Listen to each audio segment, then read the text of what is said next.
Dance is an ephemeral practice, right? You can feel it, you can do it yourself. When you're witnessing it, you are part of the experience, because as an audience member witnessing a live performance, what you see and what you think and how you interpret it is the value in the live performance. Once it's done, that move doesn't exist again. I'm Tanya Voges, and I'm a dance artist who makes work for the gallery spaces, like site-specific, as well as for the stage and screen. We're based here in Ghanaland, and we're at The Mill. The Mill is a multidisciplinary space which has been an awesome container for creativity here in Adelaide. This work, the score, is very heavily based on how our memories are connected to our embodied self, so our embodied past. The score really draws on a lot of those elements around, like, how do we respond when there's danger? How do we respond when we're feeling safe?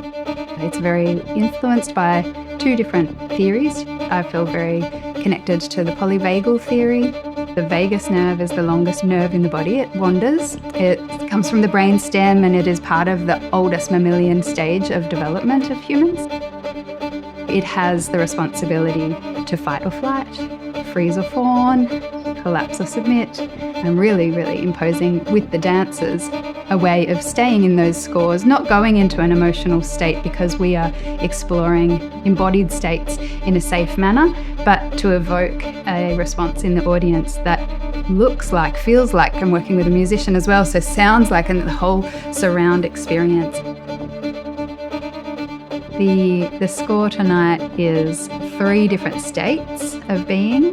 One where if the body is in crisis state, it may respond by collapsing, by submitting. This is kind of your area where in mental health we see depression and we see underlying capacity to not engage in life in a vibrant way. It's a challenge to talk about that, but I think when we illustrate that with movement and music, it's going to maybe touch and pull on the heartstrings a little.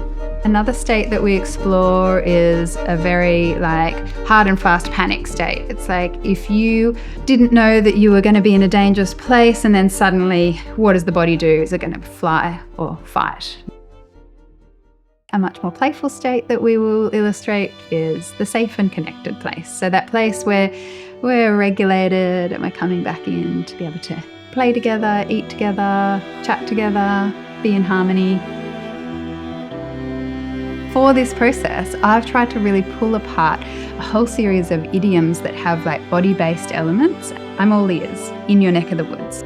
Find your feet. You're in a new place, you're feeling unsteady, things are unfamiliar. We can do a whole dance about that. And we can illustrate that and pull it apart and make it explicit that actually at the moment, if we're literally finding our feet, are we falling over? Do we need another person to help manipulate us to find our feet? What do we need to illustrate that? So the improvisations that I've set, it's using a strong metaphor to approach the way that we develop movement and stay in the moment. On this project, I've been collaborating with Belinda Gellert for most of this year, actually. This is kind of our attempt to start working together and fixing sort of the sound score, the vibe of how the music and the dance works together. I've engaged for emerging artists, and really great working with young, vibrant, passionate artists who have made dance their life. I've got Fern Mines, Amelia Watson, Queenie Wu and Alex Kuipers, who so far have been influencing and joining me along the way for the creative research. That's been a pleasure to see what it brings to the process.